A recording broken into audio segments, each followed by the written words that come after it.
Our chicks have feathers. All right, go back to mama. Our little ones have feathers. The moms are still super duper protective. In fact, now the little ones can get up into the nest box. So they're up there with moms. All 4 little ones are doing great. They're very mad at me for disturbing them. It is funny. There they are. Oh, mama's taking them back into the nest box. So look, you can see they fly up. Bloop. Uh-oh. Can you make it? There you go. You're in the wrong box, buddy. Both mamas are over there. Okay, that's good enough. That's enough cuteness for this video. I'm driving them insane. They are still ruling the roost, however.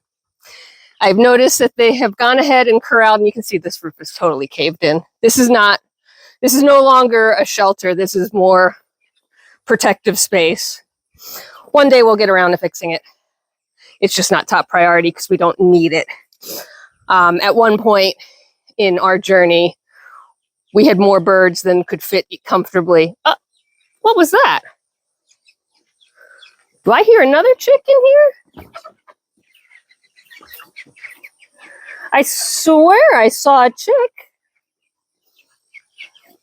and thought I heard one. It must have just been a booted feather foot. No, I hear something in there. Did you guys adopt something? You did. Look.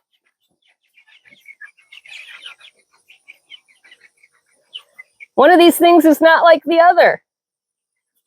One of these things doesn't belong. What are you doing over there? Well, wait a minute now. Do I have only 3 in here? 1. Look, guys, you got to help me out here. Yes, we have only 3 in here now. Okay. So they have reached a size and an age where they are not always with their moms. That's interesting. I knew I heard him. He wants to get back to mom, so I'm going to back off a little bit. But it is nice, I guess, a couple of things. So from a flock dynamic, the moms are still clearly ruling the baby pen. Oh, yeah, and by the way, we haven't moved the babies. And that was due to the ridiculous weather we had last week. So it was just rain, torrential rain for days on end, and just not conducive. Monarch, are you going to land for us? You are. Can I actually manage to get you on camera? Probably not, because I'm not that good. Where are you? There you are. There you are.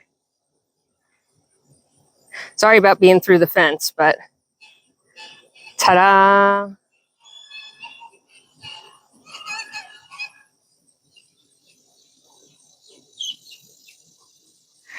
Okay, enough butterfly. I love butterflies, in case you haven't noticed. I go to every butterfly garden I can because I'm weird that way. So clearly the chicks have graduated to a point where they don't have to be with mom 24/7. And you'll notice, like, mom's not all that concerned. I think she can hear them. And I think they kind of know now that they're with the rest of the group. So I kind of love that. It is what I wanted, right? I wanted everybody to be a nice blended flock. So there he is. He's poking his little head out, trying to see if he should come out or not. So it's so funny to see this little guy run around in there. And of course, every time I try and catch him, he's moving. Oh, you can't go out through the top. You're not big enough for that. You have to come out the door. See, he's not in distress in any way, shape, or form. He's not screaming. He's not peeping. He's just kind of figuring out what he's going to do with life. So mom's coming to look for him now. I think I'm far enough away to give them enough safety for him or her to come out and meet mom. But anyway, so we were supposed to move the flock last week, and then we looked at the weather forecast. And while the flock is certainly perfectly fine out in the weather, it's a lot harder to train new chickens to go into the coop with a bunch of new friends when the weather's terrible and they're sort of in a, not a panic, but they're sort of a little discombobulated, right? You've got rain, you've got thunder, lightning. I mean, we had it all. So we made the choice not to move them, at least for this week. Now we've got some beautiful weather coming up. So I think the big question is, now that we see that the chicks are starting to bond with the little guys and are not being fully, they are still certainly being fully protected by their moms, but they're not being necessarily corralled as much. This little guy's hanging with the flock instead of with mom and his siblings. You know, I wonder, there's Rooster, if we should move the flock or here we go. All right, this little chick gonna come out and go see mama. Come on.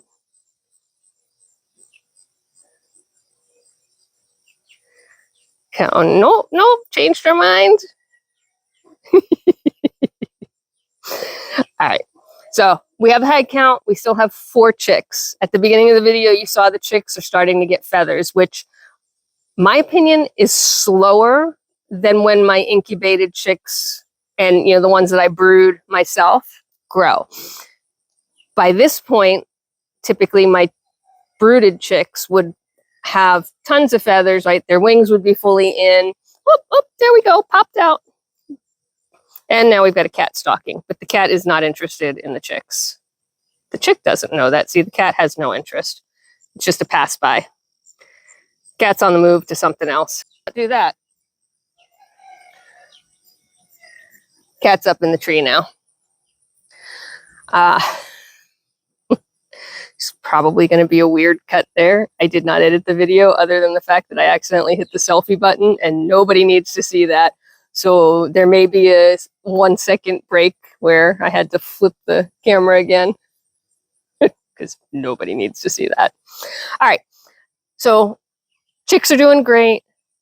My opinion, and I'm finding this whole process a little fascinating, is I think these chicks are growing slower than the chicks, and they're the same breed. They're hatched from the same eggs, right? There's no difference at all other than one group has been outside in the weather with their moms, and the other, oh, there we go. He made it back to mom. And the other group, you know, lives in a brooder box with constant heat and constant temperature. So I think, you know, a little bit of the slower development is because they're using their energy and their energy reserves to protect themselves from, you know, the wind, the rain, the sun, etc. They have to walk a lot more out here than they do when they're in an enclosed brooder. One is not better than the other, right? There's risks to letting hens raise chicks outside. You lose chicks, chicks perish. You know, things happen where in a brooder situation where it's much more controlled, you may not have those kind of losses. But at the same time, you know, nature has a way, right? So what I think is that the reason these chicks appear to me anyway to be growing slower is because they are out here doing all that running around. They're burning energy and they have to use their own energy to keep their temperatures control. You know, like, yes, they go under mom and mom helps them, but they're using much more of their energy reserves for the day-to-day living, whereas chicks in a brooder under a constant heat lamp and, you know, with food 5 inches away and water 5 inches from that, and I'm exaggerating, it's more than 5 inches, but you get the drift. They don't have to burn as much energy. They don't have to expend as much to do the day-to-day survival. So their feathers come in faster. They grow up a little faster. And that actually is an interesting dynamic. So I'm going to leave these guys and let them get back out to the daily grind. And we'll make some decisions on whether we move the flock or let them continue to grow up here until the little chicks are ready to go out with everybody. I won't wait for the little chicks to be fully grown like I do with my incubated chicks, because they still have their moms, but they need to be much more robust than they are now. They're still little. They're still not feathered out. They're still at a point where a turkey could accidentally hurt them. They're still at a point where they would fit through the fence and potentially not be able to find their way back into the fence and be vulnerable. So all of that means they stay out here for a while. So I don't know if I can tolerate having these guys here for another couple of weeks, or if we move them. Let's see if I can get some video of some eyeballs looking at me. No, all I can get are, there we go. I had a bunch of heads poking around, staring at me like, when are you leaving so we can come out? I don't know when they decided to be afraid of me. I'm the food lady, probably because I've been gone for a week. But yeah, that's the update on everybody. I hope you're having a fabulous day. It's absolutely gorgeous out. There's a little voodoo head. And we'll see you at the next one. Bye for now.